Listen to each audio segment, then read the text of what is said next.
hari ini? Biar ini ya, biar seru. Semangat pagi. Pagi. Kita hari ini akan meneruskan pokok bahasan yang sudah disampaikan sebelumnya ya, bahwa hari ini Ibu akan menyampaikan materi yang terkait dengan ya interrelasi antara teori ya pendidikan dan praktek keperawatan ya.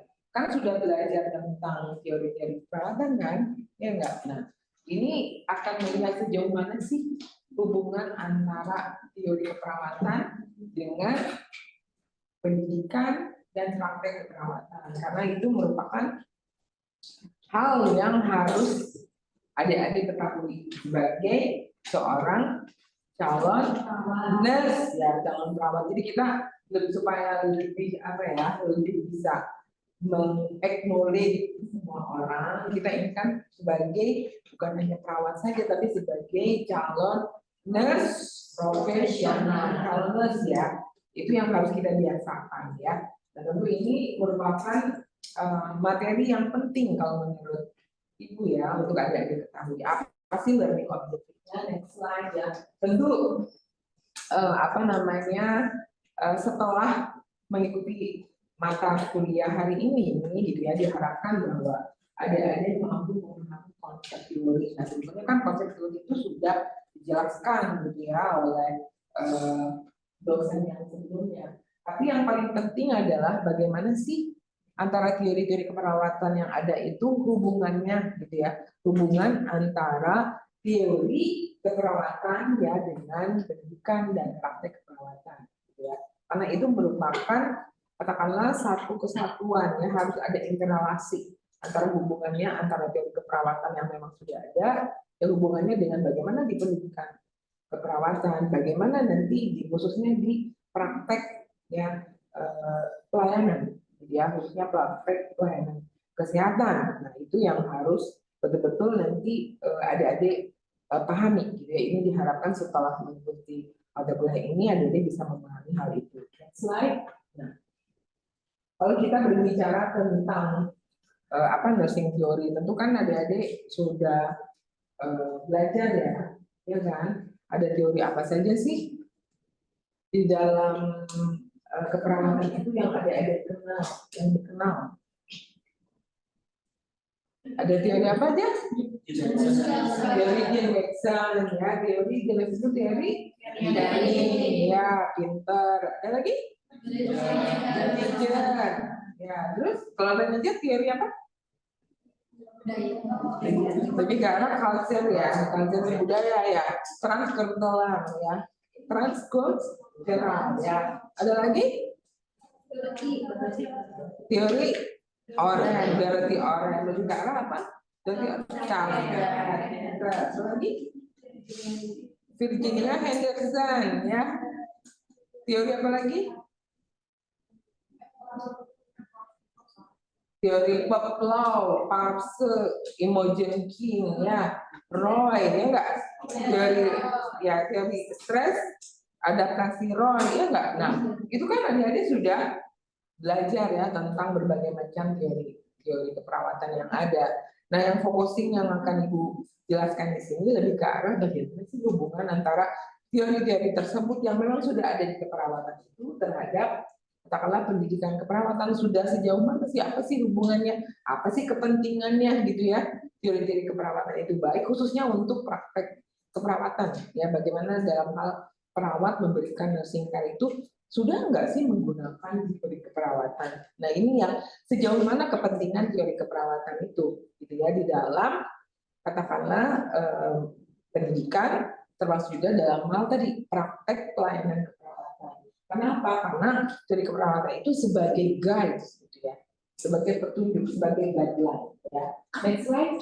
Nah, kalau berbicara tentang teori itu kan itu juga ada udah mengetahui ya, teori itu apa sih? Teori itu merupakan kerangka konseptual ya, kerangka konseptual atau model abstrak yang digunakan untuk menjelaskan, memprediksi ya dan memahami suatu fenomena ya atau rangkaian suatu peristiwa. Jadi kalau misalnya di dalam konteks teori, tentu ini juga merujuk bagaimana sih pemahaman yang terkait dengan konsep-konsep. Jadi kalau misalnya berbicara tentang teori itu tadi ya hubungan antara satu konsep dengan konsep yang lainnya. Nah, pada pembahasan ibu yang sebelumnya yang terkait dengan paradigma keperawatan kan, itu kan ada 4 konsep paradigma keperawatan. Nah, teori-teori keperawatan itu mengacunya kepada konsep 4 paradigma tersebut ya. Jadi dalam tadi ya penjelasan tentang teori itu adalah bagaimana kerangka konsep hubungan antara penjelasan hubungan antara satu konsep dengan konsep yang lainnya. Nah ini yang tentu di dalam suatu disiplin ilmu ya teori itu menjadi bagaimana katakanlah mengatur gitu ya mengatur domain suatu profesi ya. Mengatur domain bagaimana keilmuan itu didevelop atau dikembangkan gitu ya. Nah itu adalah terkait dengan konsep teori. Next slide. Nah, kemudian juga ya tadi kan yang sudah ibu jelaskan di dalam teori itu kan ada katakanlah serangkaian konsep hubungan antara suatu konsep dengan konsep yang lainnya. Di dalam suatu teori itu juga ada proposisi, ada asumsi dan definisi. Nah tentu di dalam konteks teori gitu ya konsep, proposisi, asumsi, dan definisi itu ya itu nanti yang katakanlah yang mendevelop suatu teori, yang menjadikan suatu teori. Dan di dalam konteks teori tentu di situ dijelaskan ya ada penjelasan. Contohnya misalnya terkait dengan teori Roy ya. Teori Roy itu kan menjelaskan tentang konsep stres adaptasi. Nah tentu di dalam konteks teori Roy bagaimana di dalam konteks teori Roy itu menjelaskan tentang bagaimana seseorang itu mengalami stres ya katakanlah stres itu terjadi karena tadi proses ketidakmampuan seseorang itu beradaptasi terhadap suatu lingkungannya mengalami stres. Nah, itu bagaimana menjelaskan tentang teori tersebut karena ada fenomena apa sih gitu ya. Tadi ada fenomena kenapa sih orang itu mengalami stres karena ketidakmampuan adaptasi. Dan tentu ini juga nanti di dalam teori Roy contohnya menggambarkan bagaimana menjelaskan atau menggambarkan teori stres dan adaptasi. Jadi dijelaskan bahwa contohnya di dalam teori Roy itu seseorang itu dengan ketidakmampuan adaptasinya atau kata seseorang yang mengalami maladaptif itu akan mengalami respon ya respon psikis, respon emosi yang bisa menyebabkan orang itu mengalami stres ya karena ketidakmampuan untuk beradaptasi gitu ya atau ketidakmampuan katakanlah dia merespon sesuatu hal yang mungkin menyebabkan disequilibrium ya ketidakseimbangan tubuhnya. Jadi dalam teori itu juga ada prediksi apa sih dan tentu fungsi daripada teori itu tadi bisa menggambarkan suatu fenomena gitu ya suatu fenomena masalah gitu ya masalah. Oke, next slide. Nah di dalam ilmu pengetahuan ya fungsi daripada teori itu adalah bagaimana bisa menjelaskan katakanlah sesuatu tadi ya aspek dimenyakan dengan organisasi data pengangkatan menjadi kerangka kerja yang lebih komprehensif dan koheren. Maksudnya kalau di sini dalam konteks ilmu pengetahuan di sini teori itu dihasilkan dari katakanlah hasil hipotesa hasil telah katakanlah kealahan terhadap suatu fenomena yang memang perlu diidentifikasi gitu ya dan itu menjadi landasan untuk pengambilan keputusan dalam berbagai suatu disiplin. Nah itu dalam konteks teori dalam ilmu pengetahuan gitu ya tentu di dalam konteks perawatan juga sama gitu ya. Next slide. Nah kemudian juga dalam konteks keperawatan itu seperti apa sih teori? Seperti tadi ya teori perawatan, teori adaptasi, teori Oren, teori Imogen King, teori Renega, teori caring ya, Jane Watson. Dan teori keperawatan itu membentuk landasan konseptual yang membantu perawat untuk apa? Untuk memahami prinsip-prinsip dasar keperawatan. Artinya Di dalam hal ini juga, dalam konteks keperawatan ini, teori-teori keperawatan yang sudah dijelaskan sebelumnya, itu adalah menjadi apa? Menjadi dasar bagaimana seorang perawat itu melakukan asuhan keperawatan, dasar tindakannya seperti apa. Nah, itu yang apa namanya yang harus dilakukan oleh perawat. Jadi tidak hanya katakanlah perawat itu memberikan asuhan keperawatan itu tidak ada dasarnya. Yang menjadi masalah gitu ya sampai dengan sekarang itu sudah banyak dari teori keperawatan ya. Tapi bagaimana implementasi teori keperawatan itu khususnya di dalam praktek keperawatan itu masih sangat kurang, masih sangat minimalis gitu ya. Kenapa Ibu sampaikan demikian? Karena banyak perawat gitu ya di rumah sakit bekerjanya belum menggunakan teori keperawatan, padahal itu menjadi panduan perawat gitu loh.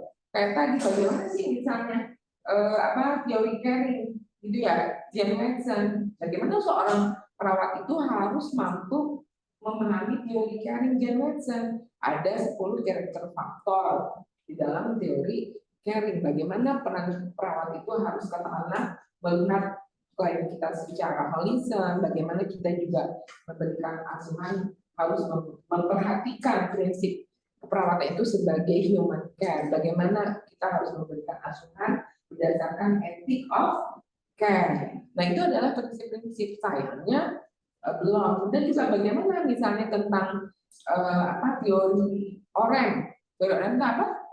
Teori self care. Tujuan teori orang itu apa?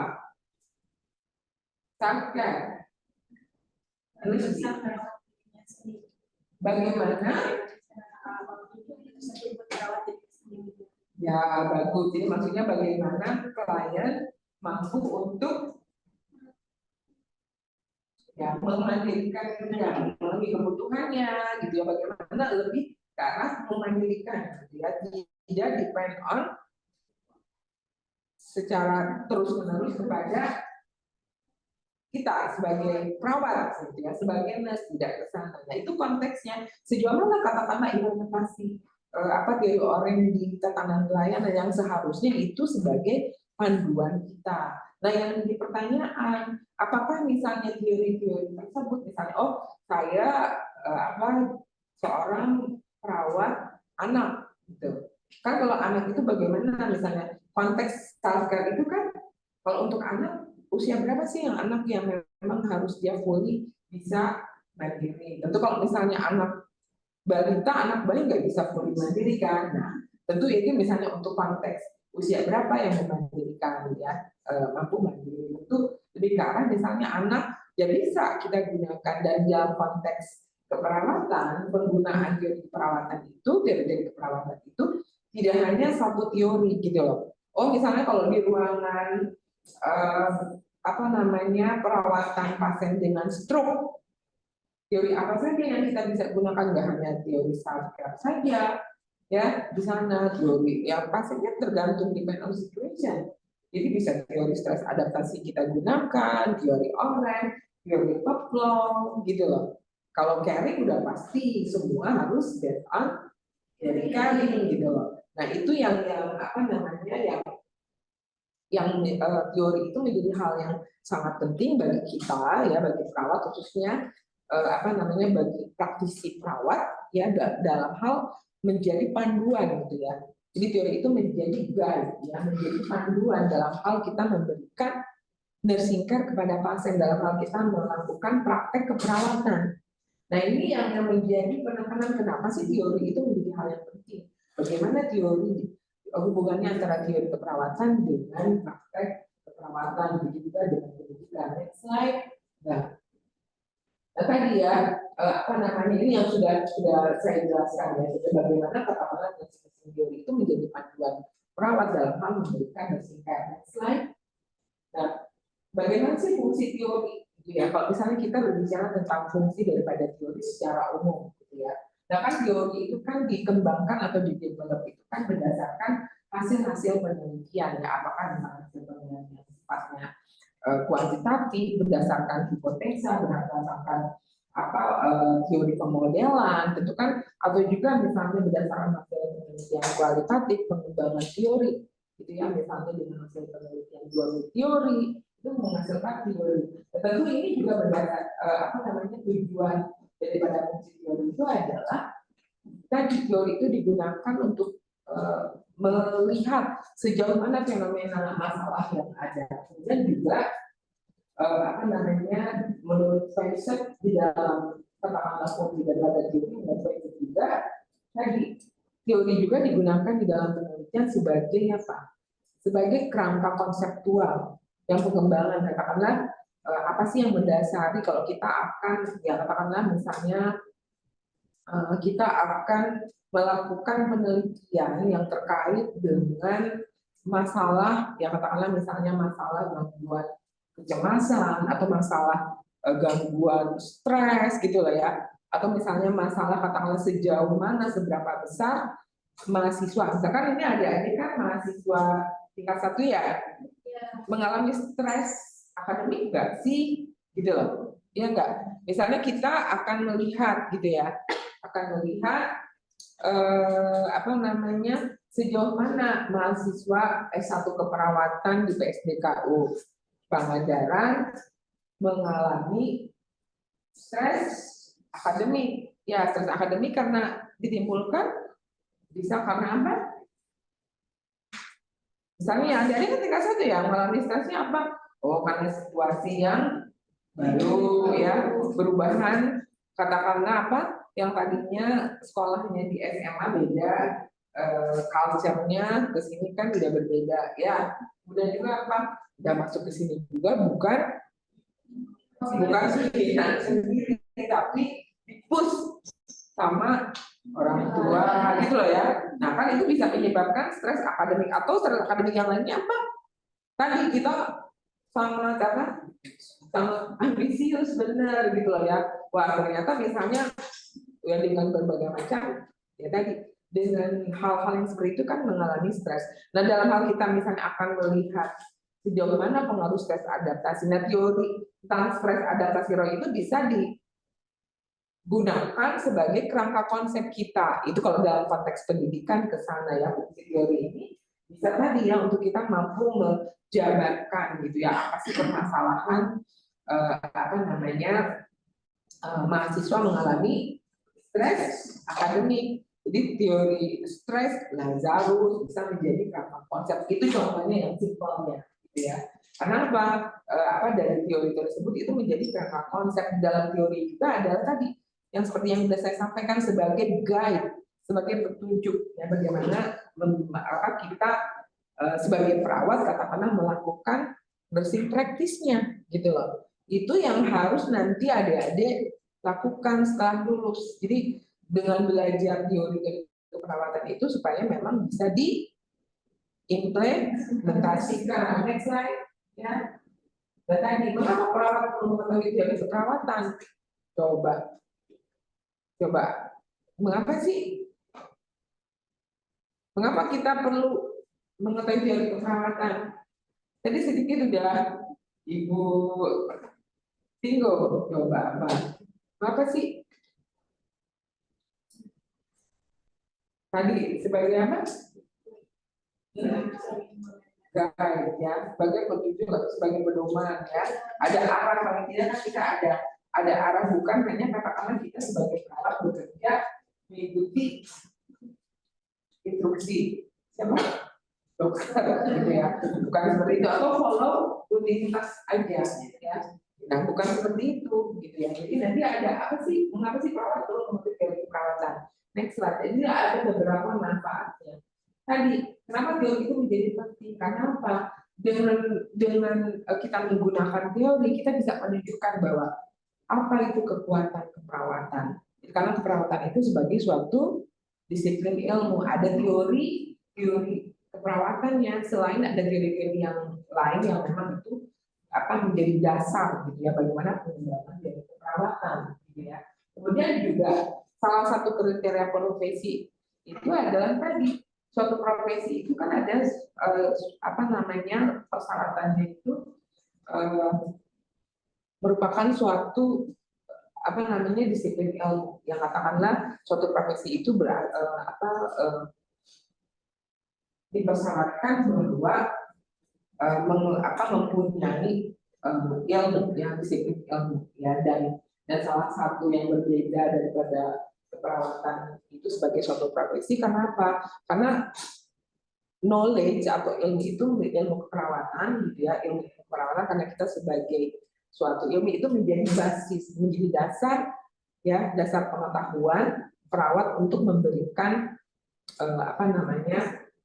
nursing practice gitu ya. Kemudian juga kita melihat bahwa perawatan itu harus dianggap tadi, karena kita sebagai suatu disiplin ilmu, kita harus dianggap sebagai katakanlah sekolah akademik yang katakanlah memang berkontribusi terhadap masyarakat gitu. Itu yang menjadi penciri gitu ya. Dan salah satu goal gitu ya daripada bagaimana sih manfaat teori itu kita bisa menunjukkan gitu ya kepada klien kita yang menerima asuransi perawatan kita, kepada tenaga kesehatan profesional yang lain ya, mitra kita sebagai dokter, kita bisa menunjukkan bahwa kita mempunyai sesuatu yang berbeda. Kenapa? Karena itu yang bisa mensupport bagaimana kita memberikan service yang excellent kepada klien. Itu adalah sebagai menciri gitu ya. Jadi tujuan bagaimana kita bisa memberikan service yang excellent, ya, pelayanan yang excellent kepada klien, karena kita menggunakan katakanlah teori, menggunakan new knowledge ya, evidence based practice. Itu adalah menjadi gold standar ya, bagaimana kita seorang perawat mampu memberikan nursing practice yang optimal ya. Next slide. Nah, tentu untuk perawat ya, kenapa teori itu menjadi hal yang penting gitu ya. Prinsip dan konsep di dalam keperawatan itu menjadi panduan perawat gitu ya. Konsep-konsep itu menjadi panduan perawat dan juga bisa membantu perawat untuk lebih memahami gitu ya. Lebih memahami apa sih yang harus dilakukan oleh seorang perawat dalam hal memberikan nursing care kepada klien gitu ya. Karena kita harus betul-betul harus memahami secara holistik gitu ya. Kemudian juga nursing itu menjadi panduan tindakan kita sebagai perawat. Jadi dalam hal kita memberikan tindakan, dalam hal kita memberikan intervensi, itu ada panduannya gitu ya, ada guideline gitu ya. Bagaimana katakanlah kita bisa memberikan asuhan keperawatan yang safety gitu ya, yang kemudian yang efektif itu selalu seperti apa? Itu ada teorinya gitu ya. Kemudian juga bagaimana misalnya kita untuk bisa menunjukkan tadi ya sebagai seorang perawat bagaimana kita menggunakan theory of caring ya dari Jan Hexen yang dengan 10 corrective faktornya, itu menjadi penciri kita bisa menunjukkan gitu ya kepada klien kita sebagai yang menerima jasa pelayanan kita, supaya kita memang berbeda karena kita ada dasarnya, bukan hanya katakanlah perawat itu hanya melakukan tindakan-tindakan ya, tindakan-tindakan tindakan-tindakan keperawatan atau misalnya tindakan yang non keperawatan itu yang tidak ada dasar keilmuannya gitu ya. Next slide. Nah, kemudian juga nursing care untuk keperawatan juga itu yang bisa meningkatkan kapasitas perawat itu untuk kemampuan untuk mampu berpikir kritis. Ya, paham nggak di sini gitu ya? Karena dengan teori itu kita bisa lebih meningkatkan kemampuan kita untuk berpikir kritis. Kita mampu berpikir critical thinking kita akan lebih baik gitu ya, karena karena seorang perawat itu harus mampu berpikir kritis ya, menganalisis klien itu kan beda-beda, klien itu juga dengan berbagai macam tadi ya kondisi yang secara biopsikososial spiritualnya itu apa sih yang menjadi masalah kliennya. Nah, ini kita harus betul-betul dengan nursing teori gitu ya, itu juga akan meningkatkan pemahaman kita gitu ya kepada klien, sehingga kita akan lebih berpikir logis, berpikir kritis, analitis, sehingga kita mampu katakanlah melakukan pengambilan keputusan gitu lah. Nah, ini yang harus adik-adik dari sekarang itu harus belajar gitu ya. Bagaimana? Jadi kalau belajar sesuatu itu kita harus tadi harus menganalisis cara berpikir, jangan diam gitu loh ya.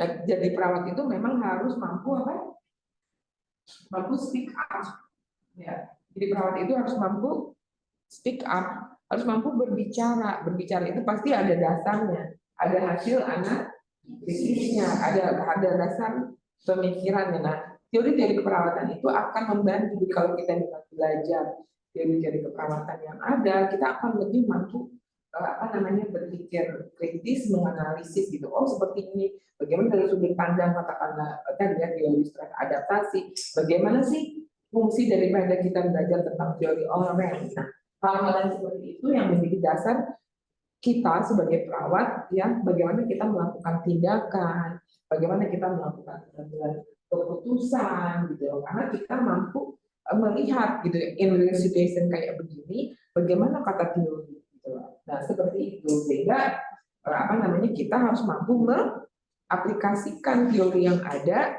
di dalam praktis. Yang menjadi masalah yang seperti yang Ibu sampaikan, di dalam konteks keseharian banyak perawat yang belum ya menggunakan teori-teori keperawatan itu di dalam praktek kesehariannya. Lebih ke arah rutinitas saja, menjalankan rutinitas sebagai ya tadi perawat itu bed making gitu ya, bersihin tempat tidur, kasih obat, ukur tensi, bla bla bla, cuman seperti itu aja yang simpelnya. Padahal banyak hal yang bisa dilakukan oleh perawat gitu ya. Nah itu tadi kalau kita coba teori gitu ya, kita bisa melihat menganalisis kondisi pasien seperti ini. Perlu seperti apa? Teori itu bukan hanya misalnya teori keperawatan, hasil penelitian yang terkini, evidence practice, sehingga kita bisa improving gitu loh. Bagaimana improving knowledge kita, bagaimana improving keterampilan kita gitu ya. Next slide. Itu pengambilan keputusan klinis yang tepat itu yang memang tadi dengan belajar kita teori keperawatan berdasarkan hasil-hasil pengetahuan yang terkini itu bisa meningkatkan kemampuan kita untuk menganalisis pasien, apa yang terjadi di pasiennya, kemudian kita mampu untuk mengambil keputusan. Ini yang dianggap katakanlah sama profesi lain, perawat itu masih kurang kemampuannya dalam hal pengambilan keputusan. Jadi perawat itu just waiting gitu loh. Hanya menunggu instruksinya dokter. Harusnya perawat, apalagi kalau perawat yang sudah sarjana, ya enggak, apalagi nanti udah meningkatkan pengetahuannya lagi, jenjang lebih tinggi S2 gitu, tapi perawatnya nggak bisa melakukan berpikir kritis, pengambilan keputusan, sehingga tadi ya dengan nursing theory, pengetahuan yang baru, hasil-hasil evidence best practice itu yang sehingga memudahkan kita ya perawat itu untuk mampu melakukan pengambilan keputusan gitu ya. Sehingga tentu dengan teori-teori yang kita gunakan di dalam praktek pemberian pelayanan kepada klien, tentu itu akan berdampak kepada apa? Kepada peningkatan kualitas pelayanan, ya enggak? Jadi nanti kata-kata orang kan, kalau orang suka melihat, oh pelayanan di rumah sakit A itu pelayanan kesehatannya kurang baik. Apa yang menjadi permasalahan yang disalahin siapa? Perawat. Dan katanya perawatnya memberikan pelayanannya tidak bermutu, ya kurang baik, tidak profesional. Karena apa? Karena perawat belum bisa menunjukkan gitu loh. Seperti apa sih harusnya memberikan nursing care. Nah, itu tadi dengan apa yang kita pelajari, kita bisa tunjukkan nih gitu. Kita ada dasarnya, kita punya teori-teori keperawatan, knowledge yang baru. Nah, itu yang harus kita implementasikan supaya apa? Tentunya itu akan berdampak kepada pelayanan yang kita berikan ya. Seperti itu. Jadi bisa menunjukkan bahwa ya nggak mungkin di rumah sakit tanpa ada perawat, kan nggak mungkin. Kolaps rumah sakitnya, ya kan? Seperti itu. Nah, kita yang harus menunjukkan ini adik-adik semua gitu yang nanti setelah lulus jadi nurse profesional harus mampu menjadi perawat profesional, jadi yang memang berbeda dengan perawat yang orang berpandangan perawat itu belum mampu untuk menunjukkan profesionalismenya. Nah, ini salah satunya, gitu ya. Next slide. Nah, kemudian juga terkait dengan nursing theory juga untuk keperawatan apa? Bisa meningkatkan patient safety, gitu ya, karena ada dasar kita, gitu ya. Ada apa namanya meningkatkan patient safety, karena patient safety itu kan menjadi target. Ya, setiap rumah sakit gitu ya. Tadi ya kita harus bagaimana sih sejauh mana patient safety. Nah, ini salah satu apa namanya hal yang positif ya kalau kita katakanlah menggunakan teori, menggunakan new knowledge ya, hasil-hasil penelitian terkini, tentu ini juga apa namanya akan berdampak bagaimana kita bisa meningkatkan patient safety gitu ya. Tentu ini juga akan berdampak ke pelayanan sehingga juga misalnya untuk mengurangi hal-hal something error gitu ya, baik misalnya medical error, mungkin juga intervensi keperawatan yang error kan bisa aja ya.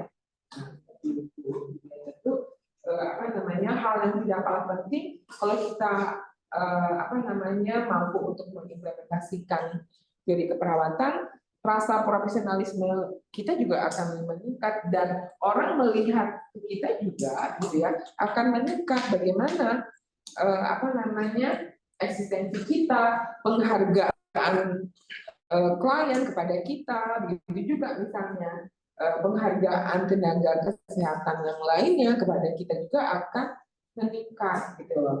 Jadi jangan apa jadi perawat sama seperti perawat yang bukan perawat profesional gitu loh. Yang zaman dulu yang mungkin aja zaman dulu ya.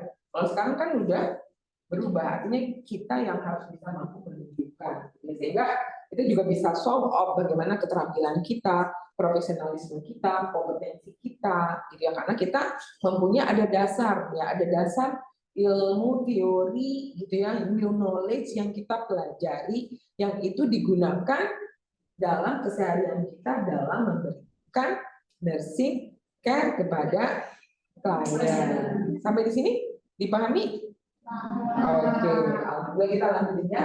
Next slide ya. Nah, dan bagaimana interrelasi antara teori pendidikan dan praktek keperawatan. Nah, ini adalah yang apa namanya yang menjadi fokus gitu ya. Fokus pembahasan hari ini bagaimana sih interrelasi antara teori pendidikan dan praktek keperawatan. Next slide. Tentu ini kalau misalnya di dalam ini ya, di dalam konteks apa namanya bagian ini adalah merupakan satu kesatuan gitu ya. Ada hubungan ya antara nursing theory dengan nursing practice, nursing research dan nursing education. Ini merupakan suatu hubungan, ada hubungan satu sama yang lain gitu ya. Tidak katakanlah apa namanya nursing practice yang baik gitu ya. Tentu itu dasarnya harus apa mengacu kepada nursing theory gitu ya. Ya enggak. Kemudian juga apa nursing education itu bagaimana katakanlah pendidikan keperawatan, kemudian juga outputnya lulusan yang dihasilkan dari pendidikan keperawatan, ya. Kemudian juga misalnya nursing research itu kan hasil-hasil penelitian terkini yang bagaimana katakanlah untuk mengembangkan misalnya best practice yang baik itu seperti apa. Nah, tentu ini merupakan satu kesatuan yang menjadi problem sekarang gitu ya antara nursing research dengan nursing practice itu terjadi apa? Ya, begitu juga antara pendidikan keperawatan dengan pelayanan terjadi gaps juga gitu. Kenapa demikian? Pendidikan keperawatan pendidikan gitu loh tidak apa namanya tidak berkaitan. Harusnya kan itu menjadi satu kesatuan yang utuh gitu ya. Praktek perawatan dan penelitian sama, hasil-hasil penelitian tadi yang teori-teori itu tidak digunakan atau masih sangat sedikit digunakannya di di lapangan pelayanan, sehingga hasil-hasil penelitian itu menjadi apa yang harusnya diimplementasikan, temuan-temuan yang baru harusnya kan digunakan ya untuk meningkatkan kualitas pelayanan, tapi tidak digunakan.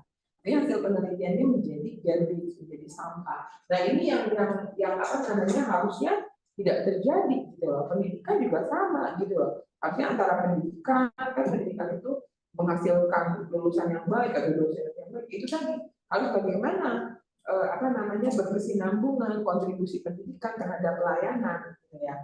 Bagaimana pendidikan juga hasil penelitian yang digunakan di dalam apa namanya pendidikan keperawatan itu semuanya harus menjadi satu kesatuan.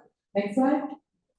Nah, tadi kenapa sih penting gitu ya dari perawatan tadi untuk tadi ya kalau kita misalnya berbicara tentang bagaimana sisi yang sudah disampaikan sebelumnya ya tadi ya untuk bagaimana kita menunjukkan gitu ya bagaimana performa kita sebagai perawat ya apa di rumah sakit gitu, itu menunjukkan bagaimana sih eksistensi kita yang bisa membentuk apa namanya membentuk pola yang baik di rumah sakit seperti apa sehingga testing teori itu menjadi katakanlah peranan penting ya bagaimana katakanlah membentuk apa bagaimana pola di pendidikan bagaimana pola di tatanan pelayanan gitu ya untuk dengan tujuan bagaimana sih untuk mengimprove nursing kepada apa kepada klien gitu ya. Next slide. Nah kemudian juga nah ini tadi ya ini kan tadi ya bagaimana interaksi teori dengan nursing education gitu ya. Nah kita akan lihat bagaimana sih hubungannya antara teori dengan pendidikan keperawatan. Tadi ya teori Oren, Watson, Roth dan lain sebagainya. Next slide.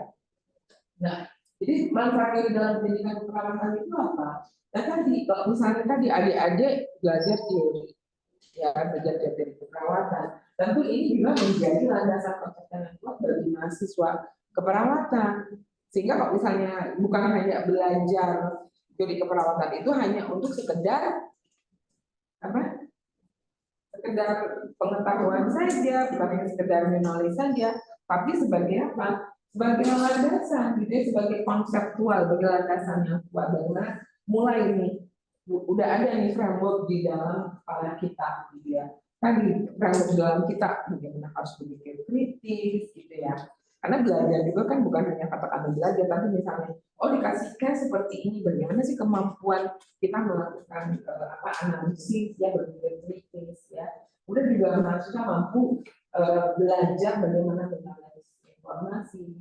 mengintegrasikan pengetahuan ya dan pengambilan decision making. Nah, ini yang belajar dan juga manfaat teori dalam pendidikan keperawatan juga mahasiswa yang memahami teori bisa lebih mudah menemukan pengetahuan teori yang mereka pelajari dengan tadi ya dengan pengalaman praktek klinis. Kalau mungkin sekarang adik-adik belum, tapi nanti pada saat katakanlah adik-adik mulai katakanlah apa namanya kan nanti di semester berapa itu akan belajar early exposure di klinik gitu ya. Untuk tahu kan sekarang belum ada bayangan seperti apa. Dan dengan teori-teori yang dipelajari itu juga akan melihat gitu ya. Oh kalau secara praktis ini seperti ini, tapi dari teori yang dipelajari itu seperti apa. Nah itu kita bisa melihat gitu ya.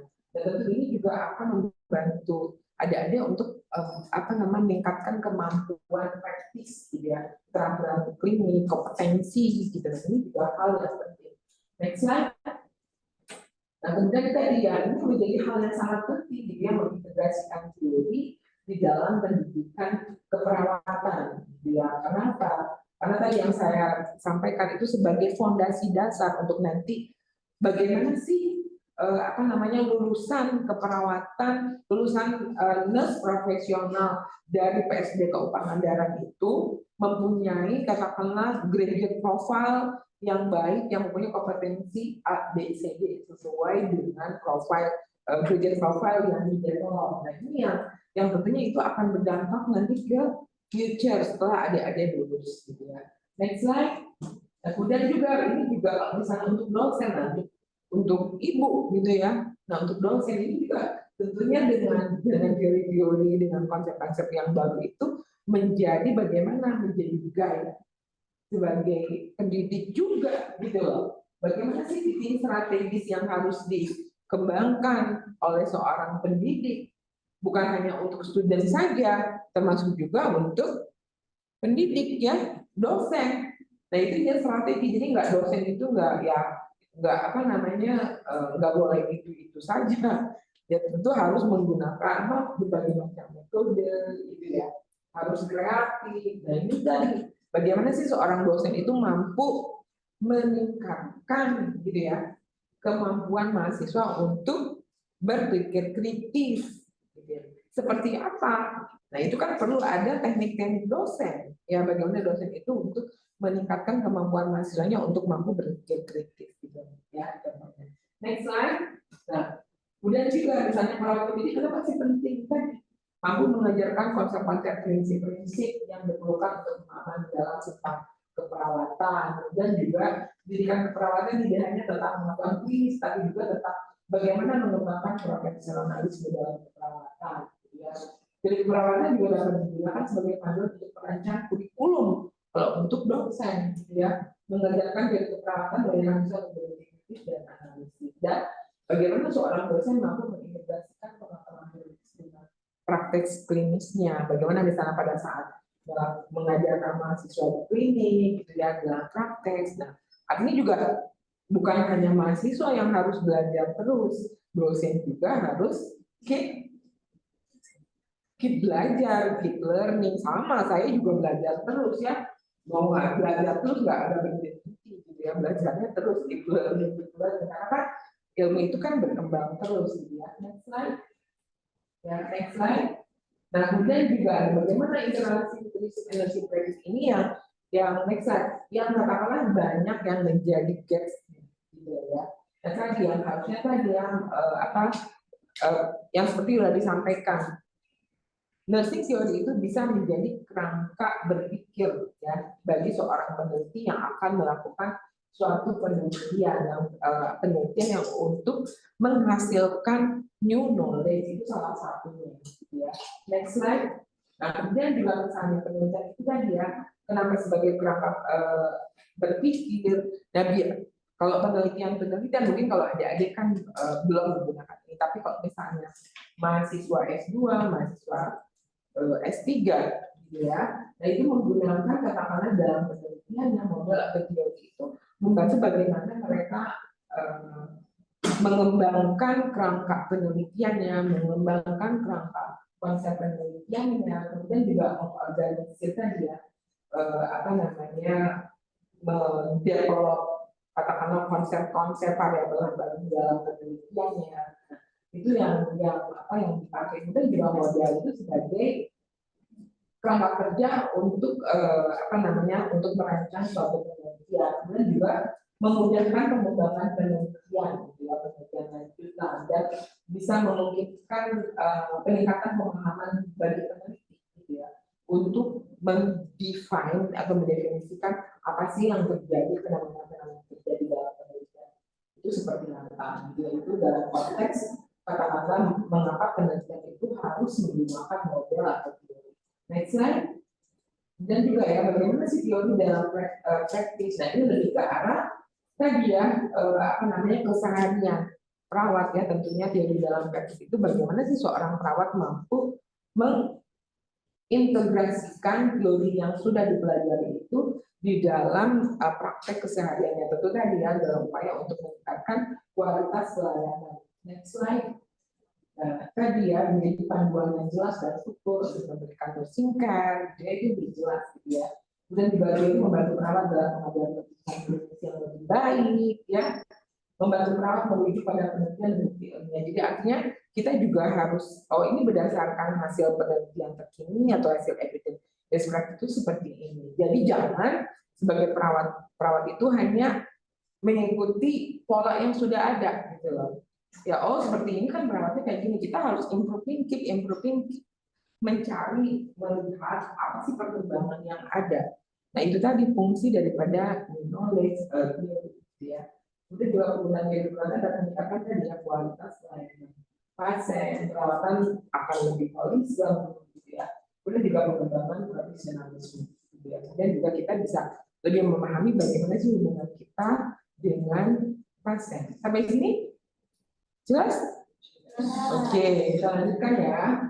Nah, mengapa teknik perawatan digunakan dalam memberikan hasil kerja di teori perawatan meninggal ini contohnya aja. Beberapa yang saya contohkan, gitu ya.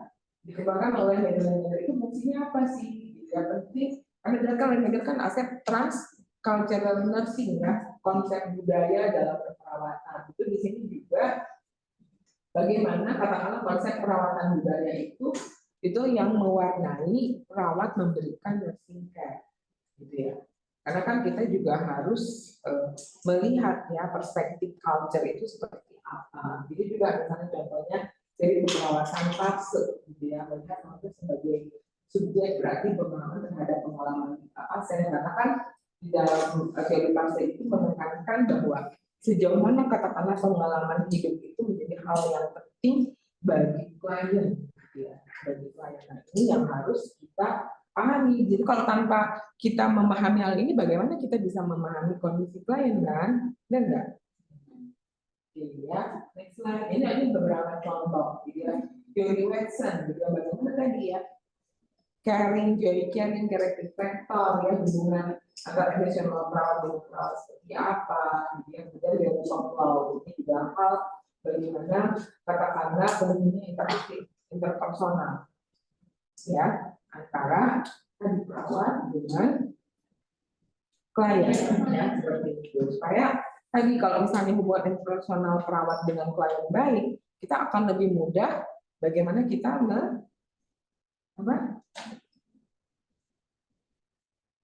menggali sesuatu hal yang harus kita gali, melakukan intervensi, ya enggak? Kalau hubungan interpersonal kita nggak baik dengan klien, kita nggak akan mampu untuk apa sih yang dialami oleh klien itu seperti apa masalahnya, apa kita nggak bisa menggalikan ya. Gitu. Tapi kalau kita pendekatan kita baik, kliennya juga kan akan terbuka kepada kita, akan lebih ekspresif, lebih nggak ragu-ragu untuk menyampaikan masalahnya. Tapi kalau misalnya kita hubungannya nggak baik dengan klien, kitanya jutek, udah males kliennya juga untuk ngomongnya juga ya, lebih baik diam gitu daripada ngarahin karena jadi jutekin ya kan. Nah, seperti itu. Ini contohnya aja ya. Next slide ya. Ini banyak sekali ya dari Erikson, Tomlin, Swan ya. Pengembangan keterampilan penampilan kepolisian, pengembangan etika perawatan, trainer, ini banyaknya ada contoh-contoh ya dalam perawatan. Slide.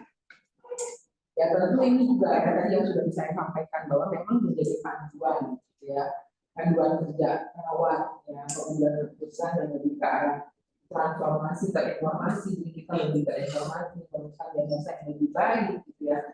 Kemudian juga mengurangi kesalahan atau komplikasi. Ini hal-hal yang menjadi dasar. Kemudian juga dasar bagaimana kita memberikan nasihat itu ada bukti ilmiah. Itu yang penting gitu ya. Tadi dan meningkatkan passion safety ya, itu salah satunya. Next slide. Itu sudah ya. Nah, itu yang mungkin yang bisa saya sampaikan. Kira-kira apa yang sudah dipelajari teori dari sebelumnya dengan apa yang disampaikan oleh Ibu hari ini, kira-kira ada ininya enggak? Ada nyambungnya enggak? Ada korelasinya enggak? Udah bisa ini enggak? Dihubungkan enggak? Dikaitkan enggak? Oke. Ada pertanyaan? Ada? Oke, ada yang bertanyakan? Oh ya, silakan coba. Oke, Ketika mau nanya apa, Say? Tadi kan ada terkait gap dari yang hasil penelitian sama pelayanan. Nah, kira-kira apa yang harus dilakukan agar itu tidak ada gap di antara hasil berarti, jadi hasil dari penelitian tersebut bisa diimplementasikan. Wah, ini pertanyaannya bagus nggak nih temennya? Ada yang mau jawab nggak? Kira-kira apa? Ada yang mau jawab nggak sebelum Ibu jawab? Coba. Bagaimana mengatasi gap gitu ya, supaya misalnya hasil-hasil teori atau hasil penelitian itu bisa diimplementasikan. Ada yang mau jawab dulu nggak? Hah? Ada yang mau jawab dulu nggak? Pertanyaannya bagus gitu ya. Ini kan yang banyak yang terjadi, ya enggak? Ya bahwa hasil penelitian itu tidak diimplementasikan, caranya seperti apa, gitu ya. Dan siapa yang harus mendiskriminasikannya, ya enggak? Nah tentu yang pertama kan kita tadi ya, nggak ada yang jawab. Ya, gitu ya. Jadi kalau misalnya tadi kan kita harus finding, pertama itu finding the gap, ya apa sih yang menjadi gapsnya, gitu ya, itu yang kita cari dulu, kenapanya, gitu. Kenapanya ya, why-nya, kenapa, apa yang menjadi gapsnya, karena perawatnya tidak tahu, gitu ya, tidak well informed, tidak terinformasi, gitu ya, atau mungkin bukan dari faktor perawatnya, karena dari organisasinya, institusinya yang katakanlah mungkin kurang apa ya, tidak suka, katakanlah mungkin menganggap bahwa oh pelayanannya udah bagus kok, udah cukup aja gitu loh, tidak perlu menggunakan teori yang baru, gitu ya, tidak menggunakan ya katakanlah misalnya gini, yang simpel kan misalnya ini hasil penelitian, misalnya hasil penelitian tentang apa, menemukan modern dressing, gitu ya, melakukan perawatan luka dengan menggunakan perawatan luka modern atau yang disebut modern dressing. Nah itu tidak semua rumah sakit itu sudah menggunakan itu, gitu ya. Ada reason yang pertamanya apa? Reason yang pertamanya bahwa menganggap bahwa sekarang juga nggak menggunakan modern dressing, oke saja tuh, fine saja, gitu loh ya. Ya nggak ada masalah itu ya, artinya kan ada rejection itu yang menganggap bahwa sekarang ini sudah oke, ada status quo yang menganggap bahwa itu comfort udah oke, no problem ya. Tapi selain itu misalnya oke, tapi kan ada beberapa apa namanya, dengan menggunakan konvensional ya, katakanlah misalnya dengan perawatan bukan menggunakan betadine gitu loh ya, memang bisa sembuh juga, cuman length of stay di rumah sakitnya jadi lama. Tapi kalau menggunakan modern dressing, dia bisa lebih cepat gitu. Nah itu kan itu yang apa, sisi positif jika menggunakan modern dressing contohnya, gitu ya. Nah itu kita harus bandingkan bahwa ini loh efektivitas menggunakan modern dressing itu seperti apa. Nah itu kan yang harus kita jelaskan. Length of stay di rumah sakitnya jadi lebih berkurang, lebih pendek. Siapa yang diuntungkan? Klien, ya enggak? Dia diuntungkan kan? Dia perawatannya jadi nggak lama, bayar rumah sakit jadi pendek. Tapi kalau menggunakan konvensional, lama, gitu loh. Iya enggak? Nah, memang kalau misalnya apa namanya jadi mahal. Tapi kalau misalnya menggunakan dressing nggak ada yang apa namanya harganya lebih sedikit mahal. Tapi kan nggak masalah. Tapi kan length of stay-nya jadi lebih pendek dan pemulihan pasiennya akan lebih baik.